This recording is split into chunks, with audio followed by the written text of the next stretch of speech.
Bienvenidos al podcast Perlas del Reino, una palabra de Dios que alimentará tu fe.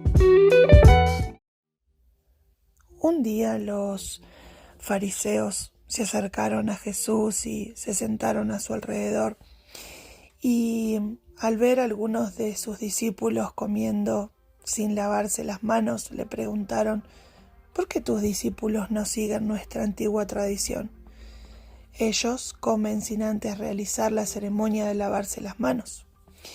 Entonces Jesús los llamó hipócritas por dejar a un lado el mandamiento de Dios y aferrarse a la tradición de los hombres. Nuestra tarea en el nuevo pacto es: ama como Jesús te amó. Cuando hablamos del nuevo pacto, hablamos de el momento que hoy estamos viviendo bajo la gracia, desde el momento que Jesús vino a esta tierra y creció y comenzó a desarrollar su ministerio. Cuando Jesús entrega su vida por cada uno de nosotros, comienza un nuevo pacto, comienza un nuevo tiempo, ya no bajo la ley, sino bajo la gracia, bajo ese amor de Dios sobre cada uno de nosotros. Y hasta este momento, cuando los fariseos o los maestros de la ley cuestionaban todo, parecía que lo único que hacían era observar a la gente y ver dónde fallaban para demostrarles cuán pecadores eran y que necesitaban de los sacrificios para recibir el perdón de Dios. Y cuando Jesús llega a este mundo y comienza a revelar el reino de Dios, a revelar el corazón del Padre en la gente, lo vemos tan diferente.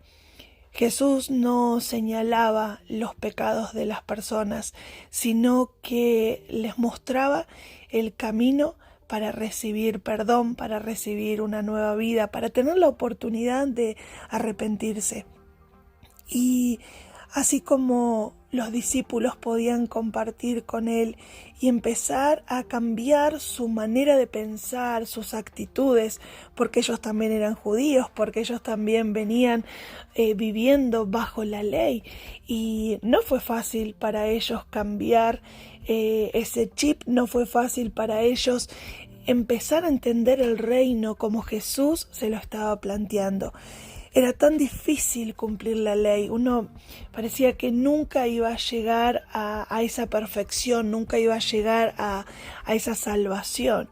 Y cuando Jesús comienza a plantear el reino de Dios, era tan fácil y hasta difícil de entender o de creer, ¿no?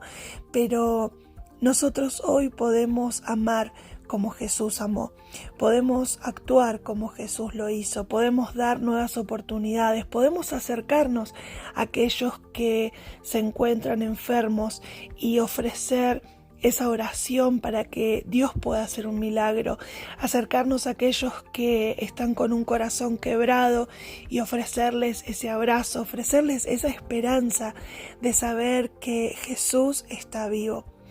Y no sé si alguna vez te has encontrado con personas religiosas, o vos en algún momento fuiste una persona tan religiosa que no podías ver como Jesús ve, no podías tener otra manera de pensar, sino que esto es lo que tengo que hacer o esto es lo que se debe hacer y no hay otra cosa fuera de eso, ¿no? Y es posible que las tradiciones religiosas o familiares o culturales muchas veces te impidan poder ver la simpleza del reino de Dios, del día a día, poder permitir que Dios se revele a través de nuestras vidas. Simplemente aceptar la obra de Jesús, simplemente aceptar ese perdón, reconocer que somos pecadores, sin que nadie nos esté acusando y mostrando nuestras fallas.